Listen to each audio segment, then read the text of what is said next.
I also Welcome to Porch Play Chat, sponsored by the American Association for Promoting the Child's Right to Play, or more affectionately called IPA-USA. IPA-USA is the USA affiliate of the International Play Association. IPA, you can find more information about IPA World by visiting ipaworld.org and about IPA-USA by going to IPAUSA.org. As part of our efforts to promote play, we've introduced Porch Play Chats.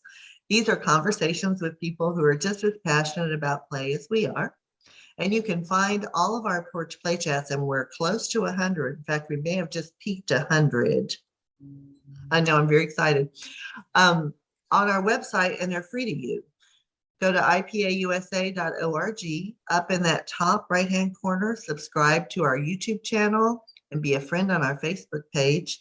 And magically, every Monday, a new Porch Play Chat goes into your feed. I'm Deb Lawrence, and I'm president of IPA USA. With me on the porch is Lisa Murphy. Hi, Lisa. Hello. And joining us today is Rachel Franz.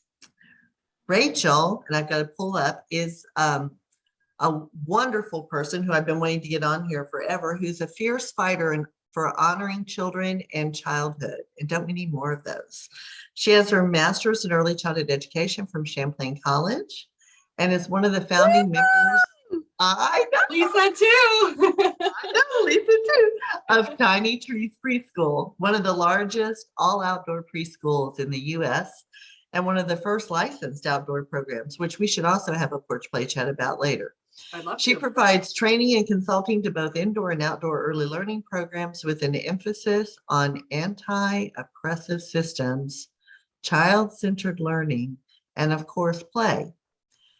She's a family and education manager at Fair Play, which is the only organization dedicated to the end of targeted marketing, which is what we're all victims of, and one of the many that aims to create a world in which kids can be kids, free from the influence of corporations. Fair Play is the home of the Screen Free Week, which is taking place this May 2nd through 8th, and is all about play beyond our digital devices. So, Rachel, you know how much I dislike what technology is doing to play. So how can we preserve play in an increasingly screen-obsessed culture? Oh, it's a tough question, and it's an emotional question, right? I think, I want to start off by saying that we all know that screen time has become an especially hot topic during the pandemic. We're all juggling all sorts of things. The pandemic has forced school to go online. It has, dramatically increased the amount of time that all of us as humans are spending on our devices. And, I want to acknowledge that can create a lot of division and blame and shame for families. And that's never my goal when I'm talking about screen time. So just putting that out there first. But, I think we want to acknowledge that screen time has a big impact on our kids, and especially on the types of activities that they're doing in general and beyond the screen, right? It has deeply impacted play.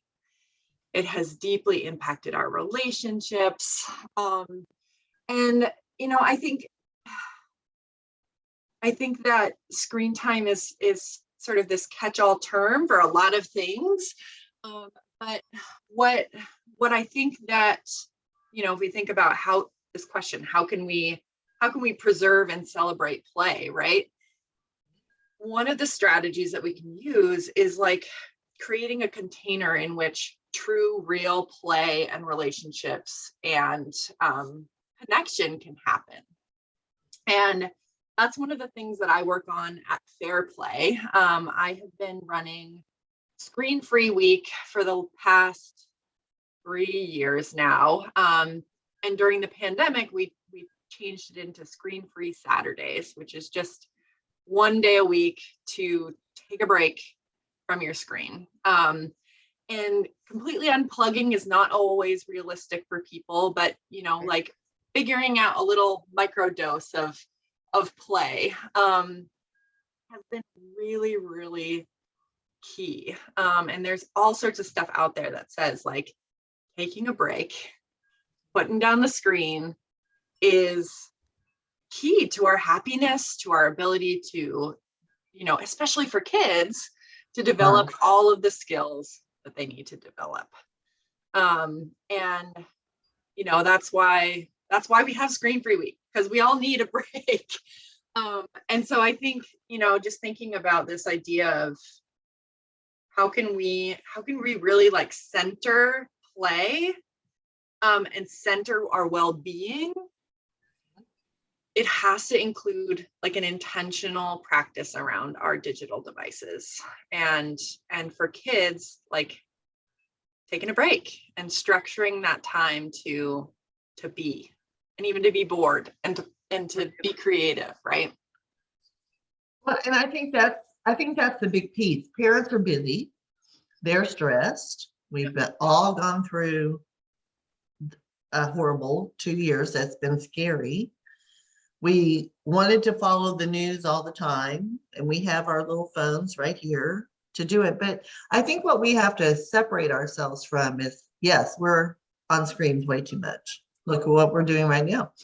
but we're not children developing, right? So what I want parents to hear is and teachers to hear is, what is screen time replacing? And most of the time it's child initiated, hands-on, active play. Right. Sherry Turkle, who is a sort of foundational researcher on screen time and child development, she says, like, I'm not anti-technology, I'm pro-conversation, right? Yeah. And here, like, we are pro play, we are pro child development. And, a lot of times our screen time displaces those key opportunities. And there's really no substantial evidence that shows that children need screen time. They don't, right? And, Deb and I have been talking a lot about how recently in the NAEYC developmentally appropriate practice, they put screen time in there as a principle of child development. And we know that's just not true. And like the evidence that, especially young children, right? There's evidence that children under 2 who spend time using screens, it actually has negative effects. There's also evidence that, when middle schoolers are using social media, right, it can deeply, deeply affect their self-esteem, their self-worth, that's a key period of development as well, when we have children figuring out who they are and learning impulse control. And the way that the internet is designed right now is sort of like this constant dopamine feed, right? Right. We talk about like the importance of delaying gratification in our world in general, but especially in early childhood and elementary ages. And the technology doesn't allow us to develop those things. It's not supporting those things. It's working actively against what children need to develop. Well, when we think about the classroom, so let's just think about an early childhood classroom, or a kindergarten classroom, or a first grade classroom, or a secondary or middle school classroom, how much room that technology is taking up, if it's PCs, right?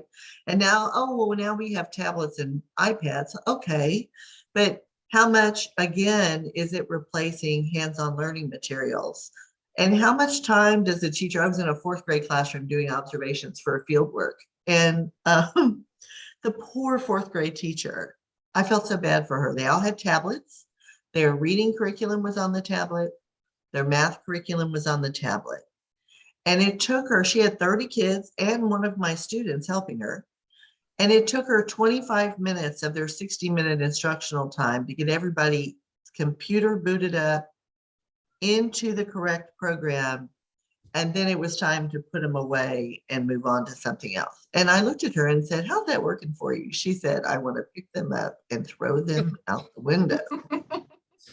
Because I have no instructional time, and it's all large group because everybody has to do the same thing at the same time. And so I think if we interview teachers, and there's, research that we did in the town hall on this, but if we interview teachers and we said, how much instructional time are you losing? Because you're so dependent, and I think we are codependent. I really think we have to say that. We are codependent on technology. I'm full disclosure, I don't go anywhere without putting in my iPhone and MapQuest where I'm going, right? I don't go anywhere because I have no sense of direction. And so, but as an adult, that's one of the ways I've adapted. We used to print out, remember the MapQuest instructions before we had the apps, right?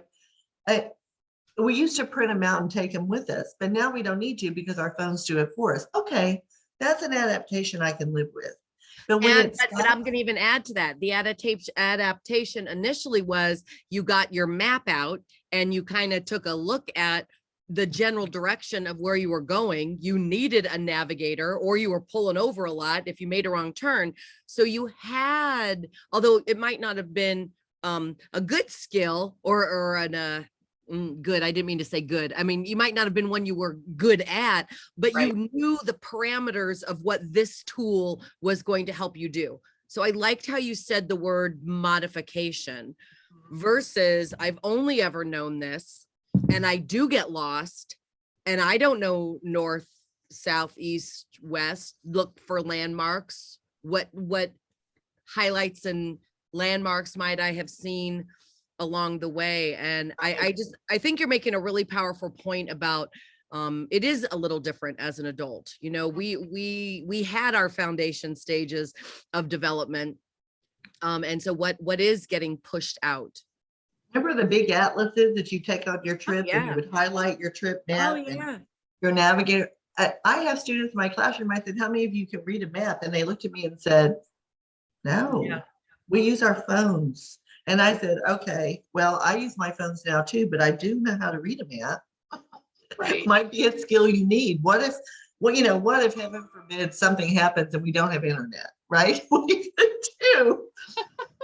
If you need to go someplace, right?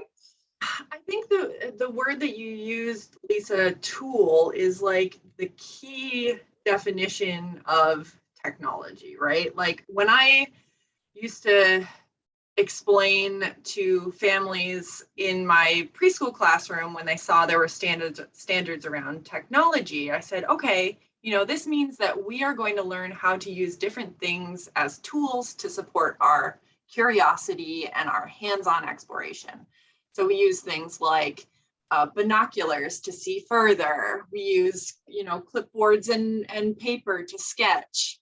And like there are contexts where, yes, I might give them digital cameras to take photos and be able to see the world using that lens. But as technology develops more and more, and it becomes more social and more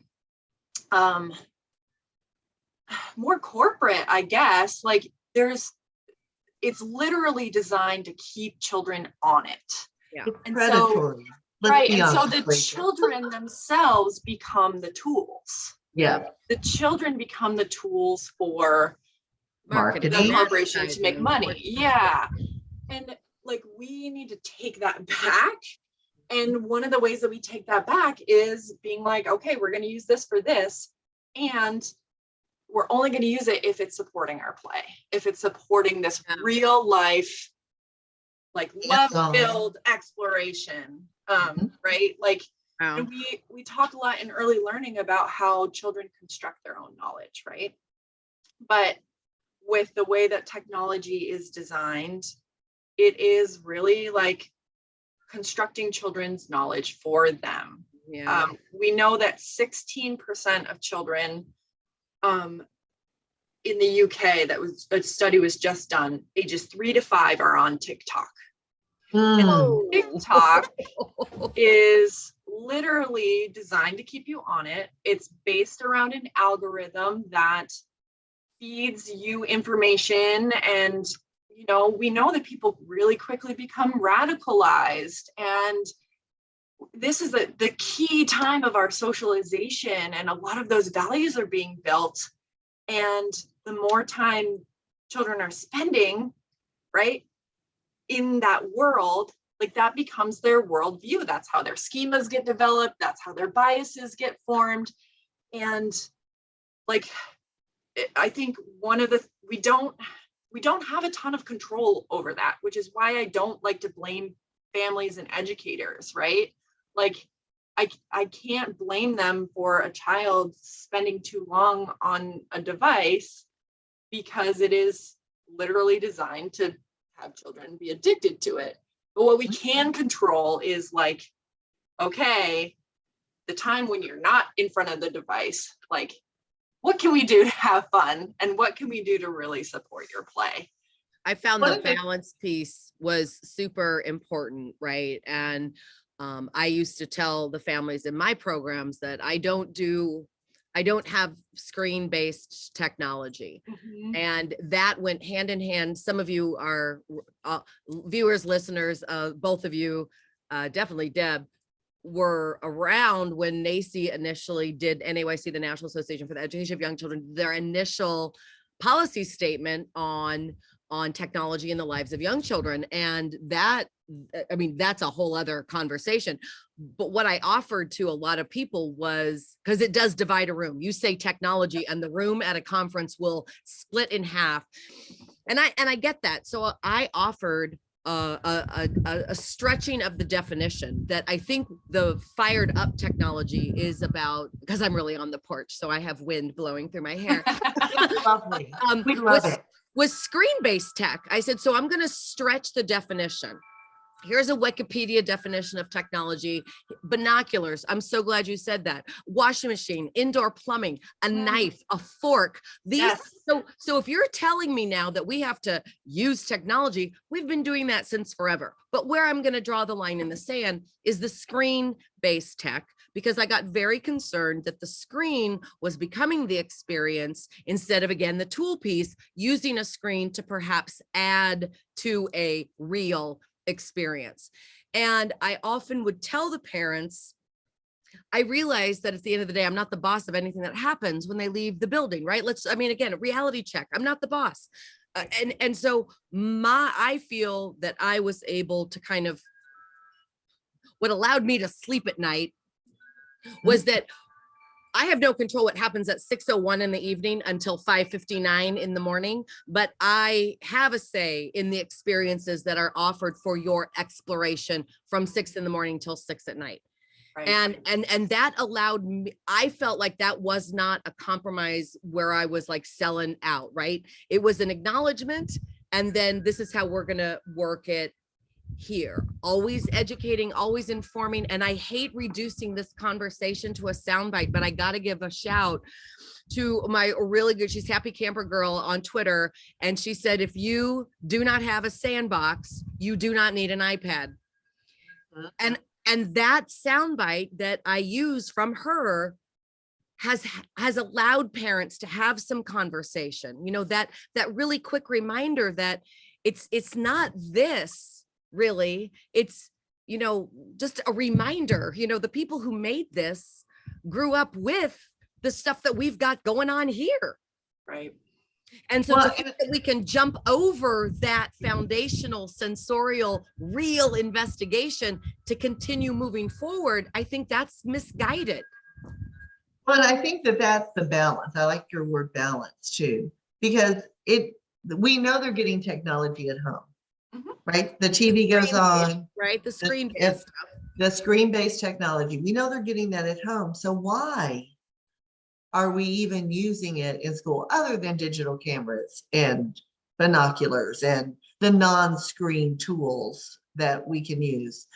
And so, it's not it's not like I feel like they feel like they're forced to use technology, but you're not forced to use technology at school.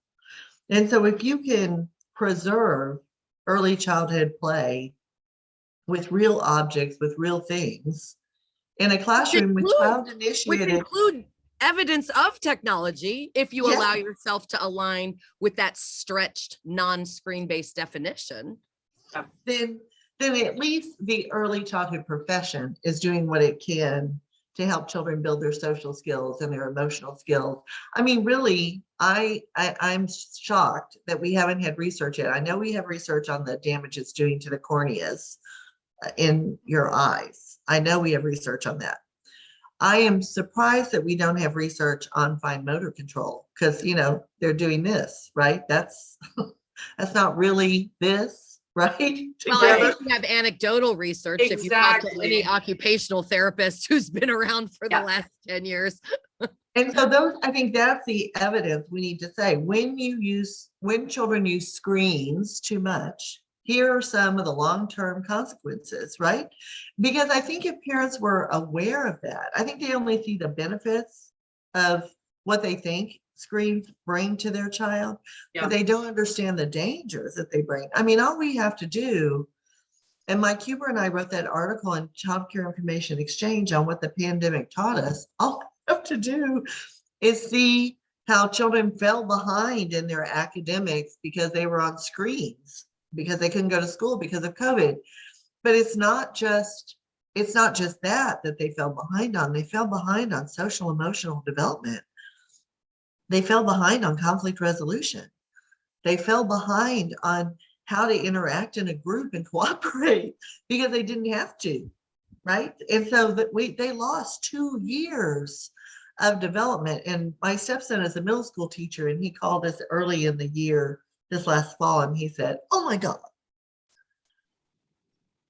they're 13 and they're acting like 10-year-olds." And we said, that's because they lost 2 years. Yeah. They lost 2 years because they were on screens because of the pandemic. So we should be learning from that. Right? We shouldn't be promoting it as much if we know it delayed development that much. With middle school kids, with early childhood kids, teachers are telling me all the time, "Oh my God, their behavior, they don't know how to get along." And I'm like, why? Why is that? Think about that. Why is that? I mean, I feel like if anything, that's a call for us to continue to reiterate that we need to be meeting kids where they are at, as opposed to setting these arbitrary standards for what kindergarten readiness looks like and what, academic success looks like, right? And I think that it echoes that,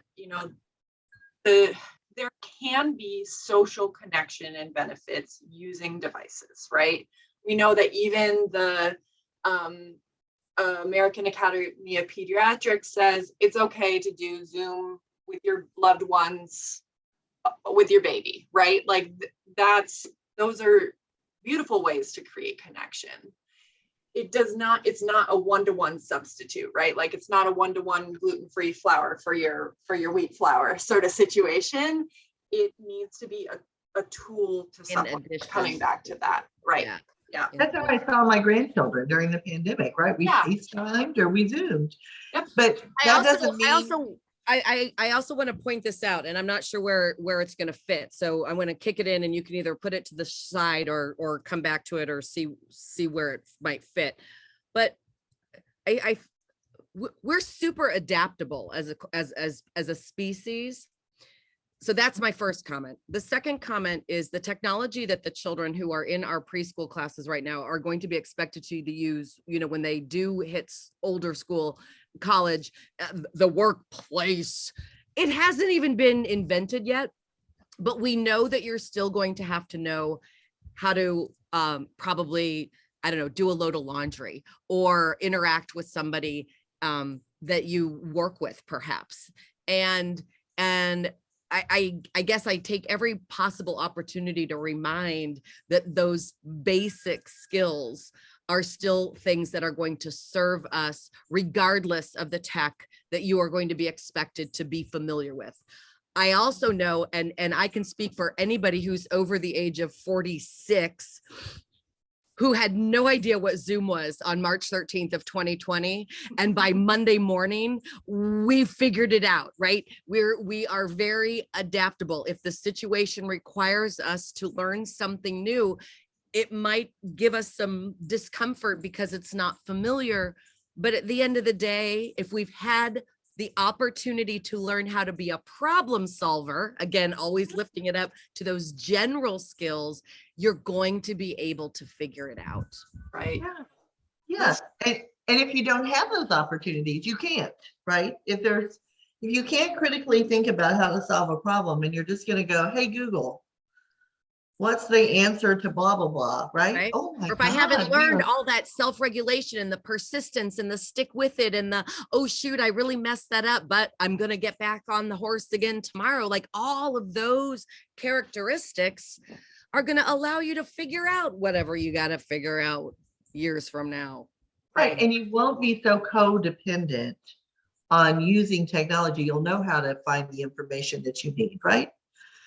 Rachel, this has been amazing. This is exactly what we needed on really thinking through appropriate technology use, technology without screens and what that looks like, and helping teachers to understand that they can insert these opportunities to use appropriate non-screen tools in the classroom in a balance, and that we really should not be using screens at school at all. We need to be focused on how children develop. That's what we're experts in. And screens are not the best tool to use, right? I liked how you initially said when you started, like what used to be here, or, you know, what did this replace? You know, when I walk in and I see a classroom and yeah, it has a big, huge block center, but there's a smart board hanging over half of it. And you're like, wow, but what's the message here? You know, what is the message that's being sent? And I'm dating myself with this reference, but back when I first started in preschool, when the tech became really popular, screen-based tech, computer-based tech, it was huge PCs. You know, it was like the desk and the motherboards and the towers and the big old monitors.